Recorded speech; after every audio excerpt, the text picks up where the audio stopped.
Welcome to What the Theory. This is part 3 of Nothing at the Center. My name is Joel, and I'm going to be your host for today. I'm saying that because at some point there might be a different host. You never know. Today's discussion is going to be on the look, which is from Sartre's Being and Nothingness. The last 2 episodes, if I'm just to do a quick recap for you, the first one was Nothing at the Center, which was a discussion of the power of negation, the fact that to recognize yourself, you have to be different from something else. That difference is not something that enters the world separate from you, but it is your mind's ability of separating things. And so whatever you call consciousness is a nothingness because it's only furnished by information. It's awareness of something.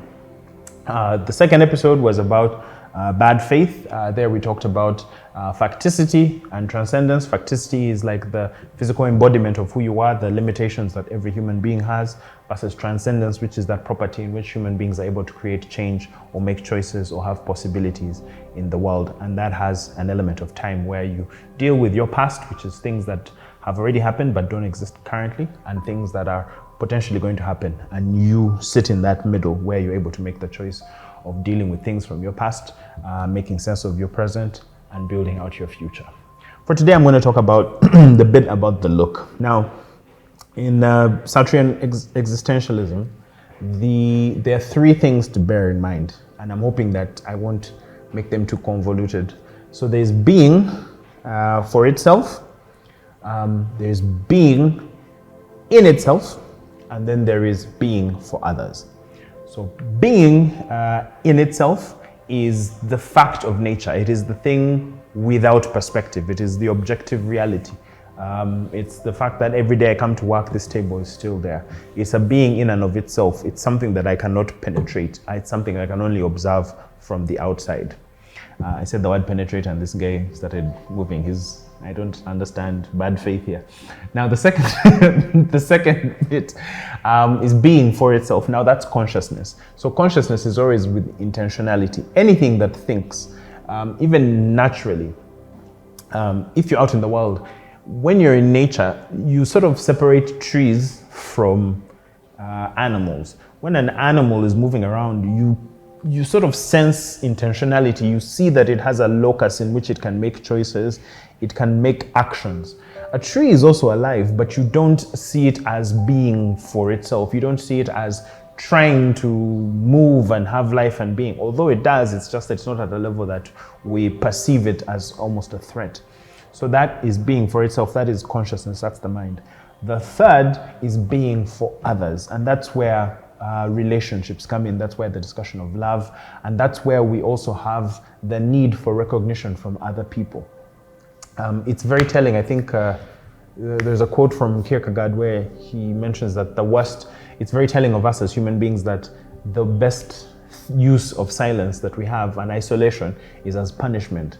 So we take people that we want to punish and give them isolation. And the question is, why does isolation hurt? I'm an introverted person. I spend time by myself. But even when I'm by myself, I'm not only by myself. I carry with me the thoughts, the languages, the received wisdom, the way of framing the world that is situated where I am. Historians have this saying that there is no way to talk about an Athenian without understanding that that mind is Athenian. There's no way to talk about a Ugandan without understanding that that person's mind is Ugandan. So you don't... like Aristotle said, you can't be a god or a beast. Those are the only things that live outside of society. And so whatever is structured as you is composed not only of your own internal locus, but also the external recognition of that locus. So in the theory of the look, Sartre's account is that when you find another human being, that essentially conflict is about to ensue.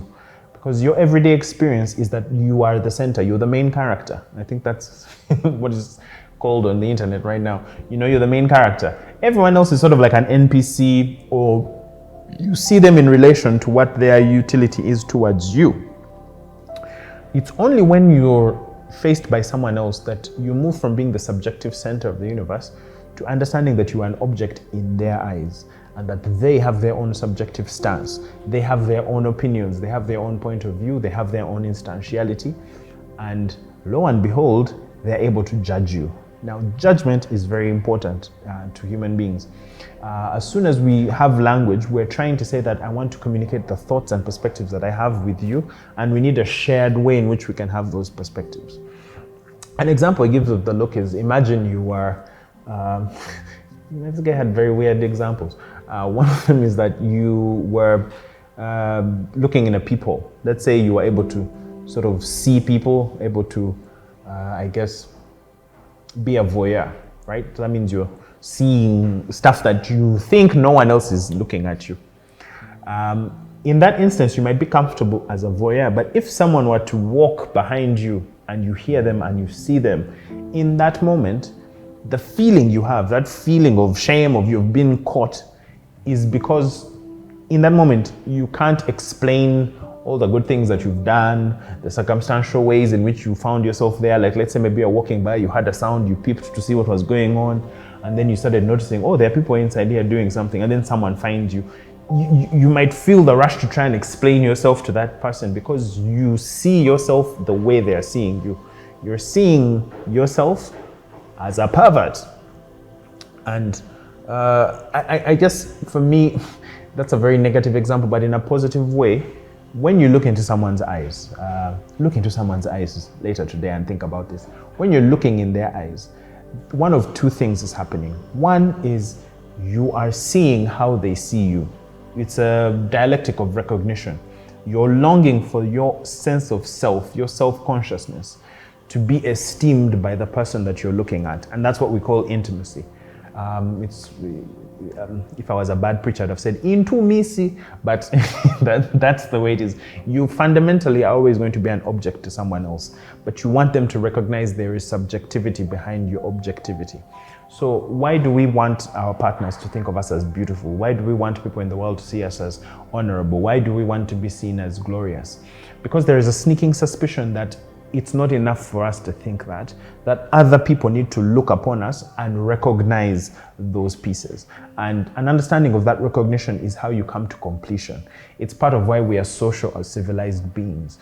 Because I care, I have to give a damn. Psychopaths and sociopaths don't really give a damn, or they have no care about genuinely aligning whatever their internal locus of control is with your perception of who they are. The other piece around it is when you look into someone else's eyes, you notice that there is an impenetrability there. You might see emotion, you might see resultant actions, but you can't ever know what is going on inside of their minds. You can maybe feel it, but you don't have that knowledge, you don't have that immediacy. My feelings are very immediate to me. I don't have to speak about them, I don't have to put words to them, I just feel them. But someone else's, it takes effort. And that's where, Sartre's point of view is that love is a sort of battlefield. And to say to someone that you love them is to insist or to request that they love you back. It is you opening up and saying, I want you to view me as an object worthy of your subjective care. And when conflict arises is when you don't feel like you've been recognized. We live in the age of identity, and so I think in part, I don't know how to put this, if you met someone who feels their identity is not being recognized, to simply say, well, you believe what you want, I don't care, is damning to them, because the very instance where even if that person claims that they are who they are despite what you think, they need you to recognize them as who they are. If a country declares itself sovereign and no one recognizes it as sovereign, it is not sovereign. If I declare myself a good person and no one thinks I am I really a good person? Because unless I'm a solipsistic person where I think only my view pertains to facts, I would be completely lost. So the look is totally taken as the gaze now. You might probably see it has broken off into different fields of thought. In feminism, it's like sort of the male gaze. With the male gaze, it means that men typically are not only in that way, but we've relegated what it means to be a woman to like 3 roles: that of the mother, that of the virgin bride, and that of the sister. that sort of a sibling, someone you have to take care of. And you start out life by the mother figure sort of feeding you and supplying you with things that you need, and so you behold them as sort of this perfect creature, this perfect thing that could do no wrong, or whatever wrongs they do can be painted over. And then we also look at our goals, our brides, that we love, and wanting them to be untarnished and being perfect. And then we look at our sisters as those we have to protect, and those who from whom we find our entry into understanding the feminine perspective. So there are problems with that several feminists have looked at it and saying the creation of woman is from the point of view of male, because we assign those roles to them, and so we objectify women in that instance.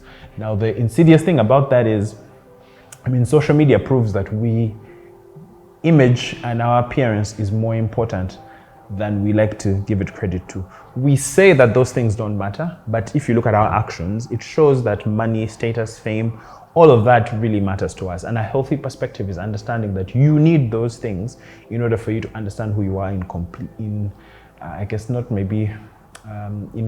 in completion, but sort of in a more well-rounded way. To me, I lean more towards the Lacan point of view that it's part of desire. So part of us, the nothingness that is at the center of who we are, is we have this idea that we are one and we are coherent. But no, we are open subjects because we have possibility. I could decide to become a priest tomorrow. I could decide to do God knows what, and that will become part of my facticity. It's not a necessary aspect of who I am. There is always multiple bridges that I can go across. Now, it's not only in my self choices, but what motivates those choices is desire. What is not me is fundamentally a part of me. I have desire, and desire is a seeking for me to become complete. And desire shifts from things to things. I might desire the love of my girlfriend. I might desire the appreciation of my brothers. I may desire the respect of my father. I may desire the honor that comes with being a celebrated CEO, whatever the case may be. So those desires show that what I think of myself requires other people to objectify me in such a way that I feel that their look reflects something back to me that I appreciate. And therein lies the drum of being human. No one can ever fully understand you. No one can fully complete your subjectivity. And so we have to find a way to be okay with, an approximation, looking through a hazy mirror, as St. Paul says. And that's the encapsulation of the look.